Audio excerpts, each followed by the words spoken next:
बिस्मिल्लाहिर्रहमानिर्रहीम। अस्सलाम वालेकुम नाज़रीन, आप यूट्यूब चैनल देख रहे हैं। मैं इमरान खान हूँ। भारत को तकलीफ़ क्यों हुई, बड़ा सवाल है ना। यानी इतना वो चिल्ला रहा है, चीख रहा है, रिएक्शन दे रहा है, कोई तो वजह होगी इसके पीछे। और वो वजह जानने के लिए थोड़ा सा इंतज़ार करना पड़ना था। कुछ चीज़ें सामने आई हैं, वो आपके साथ शेयर कर लेते हैं कि भारत को एक्चुअली ऐसा क्या हुआ कि पाकिस्तान के DGISI का अफ़गानिस्तान का दौरा उसके आसाब पे सवार हो गया। उसका मीडिया अजीब तरीके से इन चीज़ों को पोर्ट्रे कर रहा था और अजीब किस्म के वो चिल्ला रहे थे और अजीब किस्म की सूरत हाल का सामना वो कर रहे थे। तो हम लोग तो हंस रहे थे देखकर, लेकिन अब मामला खुल रहे हैं। नंबर एक तो ये है कि भारत के 7 ट्रेनिंग कैंप्स के क़याम का इंकशाफ हुआ है। अफ़गानिस्तान में जब तालिबान ने इक़्तिदार संभाला तो उसके बाद उनका अपना एक निज़ाम काम कर रहा है और पाकिस्तान के साथ उनकी कोऑर्डिनेशन है। तो ऐसी सूरत हाल में ये पता चलता है, जिसके बारे में वज़ीर दाखिला पाकिस्तान ने अनाउंस भी कर दिया है, वक्त से पहले कर दिया, लेकिन उन्होंने अनाउंस कर दिया है कि 7 भारतीय ट्रेनिंग कैंप्स ऐसे हैं जो अफ़गानिस्तान में काम कर रहे थे, जहाँ पे दहशतगर्दों को तरबियत दी जा रही थी।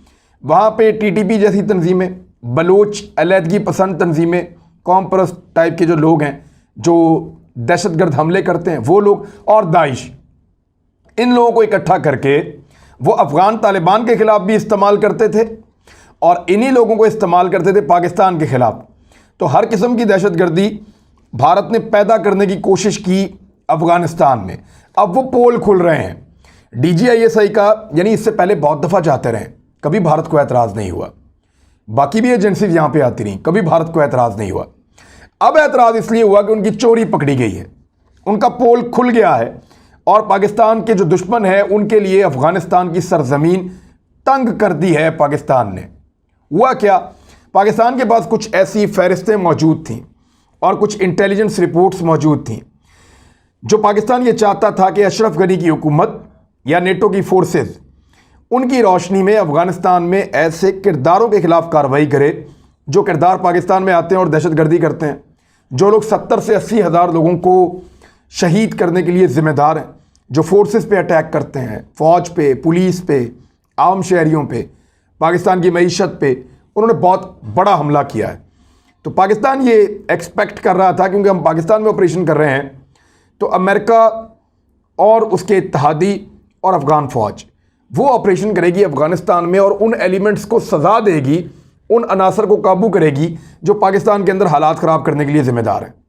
लेकिन जब भी ये फहरिस्तें दी गई तो उन्होंने कोई जवाब नहीं दिया, बल्कि अशरफ गनी ने तो ये तक कहा कि मेरा वहाँ पे कंट्रोल ही नहीं है, मैं क्या कर सकता हूँ, कुनड़ में जाके, नूरिस्तान में जाके, इन एरियाज़ में मैं कुछ नहीं कर सकता, हेलमंद में या दूर दराज इलाकों में। तो फिर अब तालिबान आए, उन्होंने कंट्रोल हासिल कर लिया। जब पूरा अफ़गानिस्तान उनके पास आ गया है, ऐसे मौका पर DGISI फैज़ हमीद जो हैं वो अफ़गानिस्तान चले गए हैं। भारत को तकलीफ़ इसलिए हो रही है कि भारत को पता था कि अब वो फहरिस्तें दोबारा तालिबान के साथ शेयर की जाएंगी। तो तालिबान के साथ एक मैकेनिज़्म पाकिस्तान का बन रहा है इंशाल्लाह। तालिबान ने यकीन दहानी कराई है कि उनकी सरजमीन पाकिस्तान के ख़िलाफ़ इस्तेमाल नहीं होगी। ना सिर्फ वो सरजमीन पाकिस्तान के ख़िलाफ़ इस्तेमाल होगी, बल्कि पाकिस्तान के दुश्मन इस बात को याद रखें कि उनके लिए इस खित्ते में पाकिस्तान ज़मीन को तंग कर देगा। देखिए, पाकिस्तान के लिए हालात बहुत मुश्किल थे जो ये 20 साल हमने गुजारे हैं। दुनिया के ताकतवर तरीन और अमीर तरीन मुल्क हमारे हमसाए मुल्क में आए हुए थे। वहाँ पे वो एक जंग लड़ रहे थे, हमसे वो कहते थे जैसा हम कहते हैं वैसा करो। उनकी बात ना माने तो पाबंदियाँ लगती, उनकी बात ना माने तो फैटअप में डालते हैं, उनकी बात ना माने तो तिजारत नहीं करने देते। तो पाकिस्तान के ऊपर बहुत सारा दबाव भी वो डालकर रखते थे। इस दबाव के बावजूद पाकिस्तान ने अपने दोस्तों और अपने दुश्मनों में पहचान को ज़ाया नहीं किया। पाकिस्तान ने अपने दुश्मनों से लड़ाई भी लड़ी, जो चीज़ें पाकिस्तान के ख़िलाफ़ हैं उनको टैकल भी किया, लेकिन अपने दोस्तों को बचा कर भी रखा। यानी ऐसा नहीं किया कि दोस्तों पे ही हमला कर दिया सिर्फ इसलिए कि अमेरिकन चाह रहे हैं, सिर्फ इसलिए कि इंडियंस चाह रहे हैं, सिर्फ इसलिए कि अशरफ गनी की हुकूमत तूल पकड़ जाए। तो पाकिस्तान ने ऐसा नहीं किया।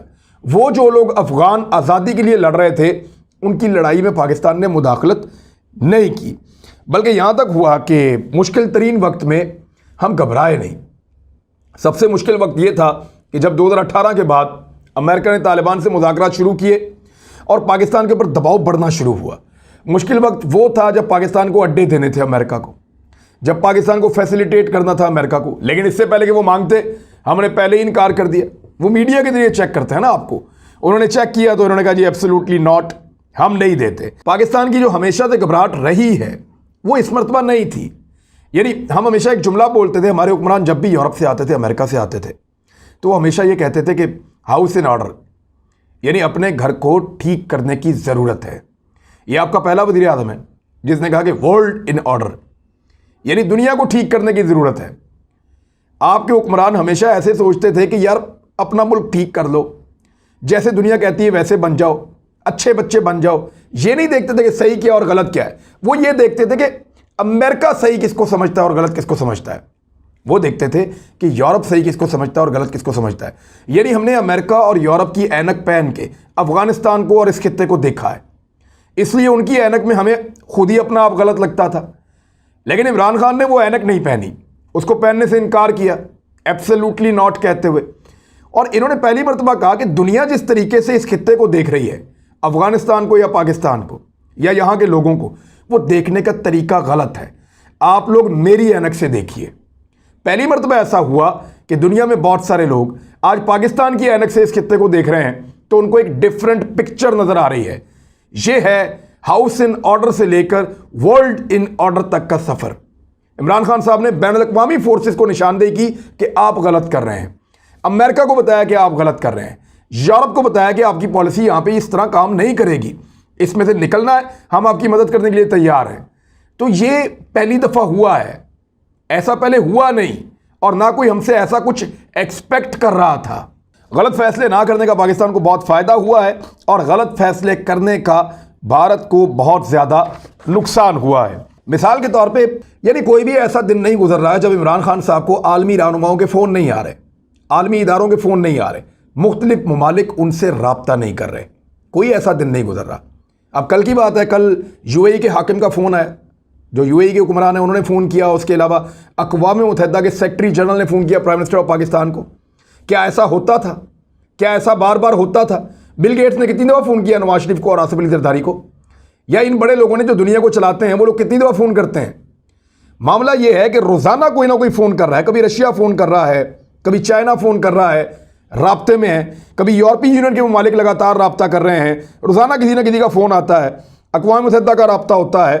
यानी सारी दुनिया पाकिस्तान के साथ कनेक्टेड है। तुर्की, चाइना, रशिया, ईरान, अफगानिस्तान, ये सारे मुल्क पाकिस्तान के साथ कनेक्टेड है। सेंट्रल एशिया के मुल्क, ये सारे पाकिस्तान के साथ राब्ते में। पाकिस्तान के आलमी तन्हाई में कमी हुई है, आलमी सतह पर पाकिस्तान के ताल्लुकात में इजाफा हुआ है। आज पहली मरतबा ऐसा हो रहा है कि भारतीय तज्ज़ियाकार भारतीय टेलीविज़न चैनल्स के ऊपर बैठकर ये कह रहे हैं कि भारत को इमरान खान ने तनहा कर दिया है।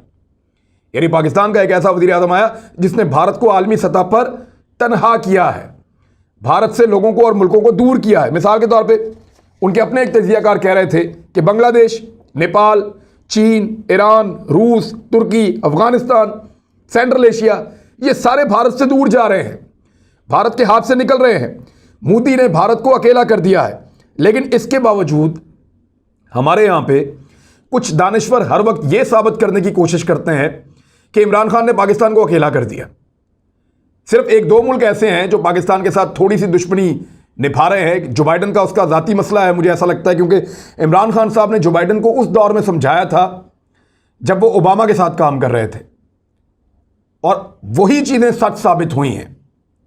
तो अब किस मुंह से जो बाइडन इमरान खान से रब्ता कर सकते हैं? और नरेंद्र मोदी रब्ता करके क्या कहेंगे? कश्मीरियों के साथ मैंने जुल्म किया, अस्सलाम वालेकुम, या मैं आपसे बात करना चाह रहा हूं।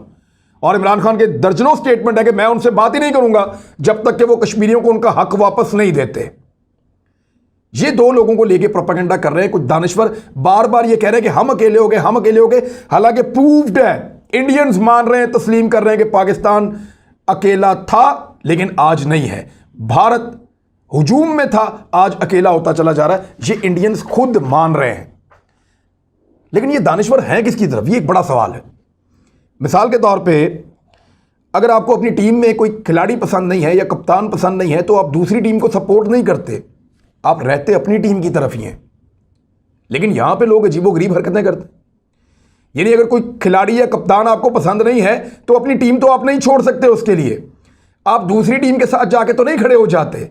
लेकिन ये ऐसे अजीब लोग हैं और मेरी नज़र के अंदर तो ये लोग गलत कर रहे हैं, अपनी रियासत के साथ, अपने मुल्क के साथ ज्यादती कर रहे हैं सिर्फ आज़ादी इजहार राय के नाम के ऊपर। यानी ये वो कहते हैं जो इंडिया को पसंद है, ये वो कहते हैं जो पाकिस्तान के दुश्मनों को पसंद है, सिर्फ इसलिए कि आपको अपनी टीम के अंदर कोई खिलाड़ी पसंद नहीं है। अपनी टीम की सपोर्ट आप छोड़ नहीं सकते, वो रहती फिर भी आपकी टीम है। लेकिन इनको ये बात समझ नहीं आती जो एक अंडर मैट्रिक बच्चे को भी पता होती है। अब जब DGISI पहुंचे हैं अफगानिस्तान तो उसके बाद अफगान तालिबान का पहला ऑफिशियल स्टेटमेंट आया और तलू न्यूज़ के मुताबिक तालिबान के सकाफती कमीशन के नायब सरबराह अहमदुल्ला वस्क ने बयान दिया है कि तालिबान रहनुमाओं ने जनरल फैज़ हमीद साहब से मुलाकात की। दो तरफा ताल्लुकात अफगानिस्तान और पाकिस्तान के दरमियान तुरखम और स्पिन बोल्दक के पास अफगान मुसाफिरों के मसाइल के हवाले से बड़ी ख़ास बातचीत हुई है। मैंने आपको कल भी बताया था कि एक्चुअली यही वो चीज़ें हैं जो डिस्कस होनी है, यही वो नुकात है जिनके ऊपर मामला आगे बढ़ेगा। और BBC ने भी ये बात कंफर्म की है कि जो दौरा हुआ DGISI का, ये अफगान तालिबान की या अफगान हुकूमत जो इस वक्त बनी हुई है उनकी अपनी दावत पे और उनकी अपनी ख्वाहिश पे हुआ है। उनको पाकिस्तान से मदद चाहिए, जैसे बाकी दुनिया को पाकिस्तान से मदद चाहिए यहाँ से इनखला के लिए, ऐसे ही अफगान तालिबान भी पाकिस्तान की तरफ देखते हैं कि उनके फ्यूचर के लिए पाकिस्तान क्या रोल प्ले कर सकता है। अब जब पाकिस्तान के दुश्मनों को शिकस्त हो रही है, जब उनको मार पड़ रही है, तो वो क्या कर रहे हैं? वो पाकिस्तान को नुकसान देने की आखिरी कोशिशें कर रहे हैं। तहरीक तालिबान पाकिस्तान ने अटैक किया है सिक्योरिटी फोर्सेस के ऊपर, हमारे 4 जवान शहीद कर दिए हैं, 20 जख्मी हुए हैं, लेकिन इसके बावजूद हम पुरअज़म हैं, मुकाबला करेंगे। इमरान खान साहब ने इसकी बड़ी मजम्मत की है और साथ ही साथ उन्होंने एक्चुअली 2 ट्वीट किए हैं। एक ट्वीट तो इंडिया के अंदर जो ज्यादती हुई अली गिलानी साहब के ख़ानदान वो, और दूसरा ट्वीट इमरान खान साहब ने किया है जो तहरीक तालिबान पाकिस्तान ने अटैक किया पाकिस्तान की फोर्सेस के ऊपर। इमरान खान साहब ने कहा कि कोयटा के मस्तूंग रोड पर FC की चेक पोस्ट पर TTP के खुदकुश हमले की शदीद मजम्मत करता हूँ। मेरी हमदर्दियाँ शहदा के अहले खाना के साथ हैं और मैं ज़ख्मियों की शिफा याबी के लिए दुआगो हूँ। बैरूनी कुव्वतों के ईमा पर बनने वाली दहशतगर्दी के मंसूबे खाक में मिलाकर हमें महफूज बनाने वाले अपने मुहाफ़िज़ीन और उनकी कुर्बानियों को सलाम पेश करता हूँ। एग्जैक्टली यही सिचुएशन है। ये बैरूनी एजेंडे पे काम करते हैं, इकट्ठे होकर पाकिस्तान पे वार करते हैं, बाहर से इनको फंडिंग होती है और अब क्योंकि ये काबू आ गए हैं अफगानिस्तान में तो ये पाकिस्तान में फड़फड़ा रहे हैं। ये वो आखिरी कोशिशें कर रहे हैं और इंशाल्लाह इस पे भी पाकिस्तान काबू पा लेगा। दूसरा ट्वीट इमरान खान साहब ने किया जो मरहूम अली गिलानी साहब, बल्कि मैं उनको शहीद कहूँगा, उनकी फैमिली के साथ जिस तरह का सलूक किया है भारतीय फोर्सेस ने, उस पर इमरान खान साहब ने एक ट्वीट किया। वो ट्वीट मैं आपको पढ़ के सुना देता हूँ। उन्होंने कहा, पहले 92 साला सैयद अली गिलानी जो मोहतरम तरीन और बाउसूल कश्मीरी रहनुमाओं में से एक हैं, उनका जस्ते खाकी छीना और फिर उनके अहले खाना के खिलाफ मुकदमा कायम करना, ये नाजियों से मुतासिर RSS BJP सरकार के हाथों हिंदुस्तान के सफाकियत पर गिरने की एक और शर्मनाक मिसाल है। मैंने आपसे कहा था इमरान खान ने टैग कर दिया पूरी दुनिया में नरेंद्र मोदी को, भारत को नाजियों के साथ।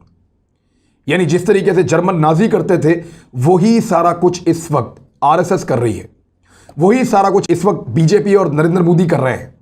तो ये सारा जुल्म और ज्यादती जो है इसको बेनकाब करने में और इसको इस तरीके से पोर्ट्रे करने में कि दुनिया को उनका असल चेहरा नजर आए, इसमें कप्तान का बहुत बड़ा हाथ है। लेकिन इसके बावजूद चंद लोग ये कहते हैं कि इमरान खान ने पाकिस्तान को अकेला कर दिया।